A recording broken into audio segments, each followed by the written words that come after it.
এখানে কোনো জোরজবরদস্তি বা চাঁদাবাজি বা দখলদারি এরকম কোনো কিছু অদ্যাবধি এখানে হয় নাই। চাঁদপুর জেলা বিএনপির বিরুদ্ধে কঠিন ষড়যন্ত্রে লিপ্ত হয়েছে একটি চক্র। বিএনপির বিভিন্ন পর্যায়ের নেতৃবৃন্দের ব্যক্তিগত ভাবমূর্তি ক্ষুণ্ণ করতে সামাজিক যোগাযোগ মাধ্যমে মিথ্যা ও ষড়যন্ত্রমূলক অপপ্রচার চালিয়ে যাচ্ছে চক্রটি। সেই অপপ্রচার ও মিথ্যাচারের একটি তথ্যচিত্র আমরা তুলে ধরব জনগণের সামনে। ষড়যন্ত্রকারী চক্রটির অভিযোগ, 5 আগস্ট স্বৈরাচারী শেখ হাসিনা সরকারের পতনের পর শহরের ইচুলিঘাট এলাকায় বিএনপি নেতৃবৃন্দ ফারুক মিদার চুনের ফ্যাক্টরির সাথে 30 লাখ টাকা কন্টাকে জায়গা দখল করে দেন। তবে সরজমিনের অনুসন্ধানে বেরিয়ে আসে ভিন্ন চিত্র। জানা গেছে অত্র এলাকায় ফারুক মিদা নামের কোনো ব্যক্তির চুনের কোনো ফ্যাক্টরি নেই, একটি মাত্র চুনের ফ্যাক্টরি, যার মালিক আবুল বাশার। এছাড়াও ফ্যাক্টরির পার্শ্ববর্তী যে জায়গাটির কথা উল্লেখ করা হয় সে জায়গার প্রকৃত মালিক মৃত আব্দুল আউয়াল পাটোয়ারি। তবে আশ্চর্যের বিষয়, জায়গা বেদখল হওয়ার অভিযোগ করা হলেও জায়গাটি এখনও প্রকৃত মালিকের তত্ত্বাবধানেই রয়েছে। বিষয়টি নিশ্চিত করেন মালিক প্রতিনিধি মোহাম্মদ জামাল উদ্দিন ও আজাদ। আর যেটা আমরা শুনলাম যে আপনাদের থেকে 5 তারিখের পরে একটা অপপ্রচার হচ্ছে ফেসবুকে, আমাদের জায়গাটা দখল হয়ে গেছে। আসলে মূলত সেটা ভুল, মিথ্যা কথা। এটা হচ্ছে চুন ফ্যাক্টরির পাশেই হচ্ছে, এটা আমাদের জায়গা, আমাদের পাটোয়ারি গ্রুপের জায়গা। আর ওই বিল্ডিংয়ের পরের জায়গাটা হচ্ছে আমাদের। এই জায়গাটা আমাদের দখলই আছে, এই জায়গাটা কেউ দখল করে নাই। সুস্পষ্ট বক্তব্যে তারা দাবি করেন, যে ধরনের মিথ্যাচার সামাজিক যোগাযোগ মাধ্যমে করা হচ্ছে তা একেবারে ভুল ও উদ্দেশ্য প্রণোদিত। মৃত আউয়াল পাটারি ব্যক্তি মালিকানাধীন জায়গায় এখনও কেউই দখল করতে বা কোনো প্রকার হস্তক্ষেপ করতে আসেননি। আমাদের জায়গাটা হলো গোলজ, চুনা ফ্যাক্টরির সাথে আমাদের জায়গা 1 একর উপরে।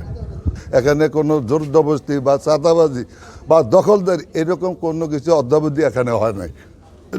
এটা হলো গুজব, মিথ্যাবাদী, মিথ্যা ছড়া, একজনের নামে মিথ্যা ছড়ায়। তাই বিএনপিকে জড়িয়ে ফেসবুকে যা রটানো হচ্ছে তা পুরোপুরি বানোয়াট বলে দাবি করেছেন তারা। এদিকে অভিযোগে ফারুক মিদা নামে ব্যক্তির নাম উল্লেখ করা হলেও তার প্রকৃত পরিচয় কোথায় উল্লেখ নেই। তবে অনেকে ধারণা করছেন শহরের স্ট্যান্ড রোডের বিশিষ্ট ব্যবসায়ী মিদা টেরাসের স্বত্বাধিকারী ফারুক মিদার নাম জড়িয়েই এই কুৎসা রটানো হচ্ছে।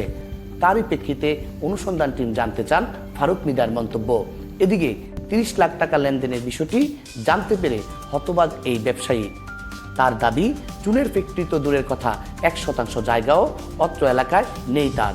তাহলে কিসের ভিত্তিতে তিনি আর্থিক লেনদেনের সাথে জড়িত হবেন? আমি বলবো যে আমার ইচুলিতে কোনো ভাতরের ব্যবসা বা ইচুলিতে আমার কোনো চুনের ফ্যাক্টরি নেই, এবং পাশাপাশি আমার ওইখানে কোনো জায়গা নেই, কোনো জমির মালিকও আমি সেখানে না। তবে এটা আমার মনে হয় সেটা হয়তো বা কেউ বা কারা রাজনৈতিক উদ্দেশ্য হাসিলের জন্য কাউকে রাজনৈতিকভাবে তারকে কোনো প্রতিহিংসার কারণে এই ধরনের কোনো স্টেটমেন্ট দিয়েছে কিনা আমি ঠিক জানি না। আমার মাধ্যমে বা আমি কোনো টাকা পয়সা কাউকে লেনদেন করি নাই, এবং এই ব্যাপারে আমি কিছুই জানি না। এদিকে সমাজের বিশিষ্ট ব্যবসায়ী ব্যক্তিবর্গ ও ব্যবসায়ীদের নাম জড়িয়ে এমন মিথ্যাচার ছড়ানোর অভিযোগে আইনি পদক্ষেপ গ্রহণের দাবি তাদের।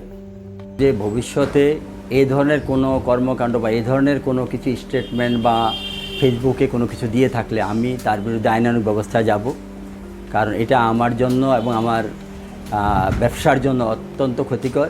আমাদের যদি মিথ্যা হয় যারা করে তাদেরকে শুধু আইনের হেফাজতে নেওয়া উচিত আমি মনে করি। বিএনপির ভাবমূর্তি ক্ষুণ্ণ করার উদ্দেশ্যে দলীয় নেতৃবৃন্দের নাম জড়ানো হয়েছে বলে মনে করছেন সচেতন মহল।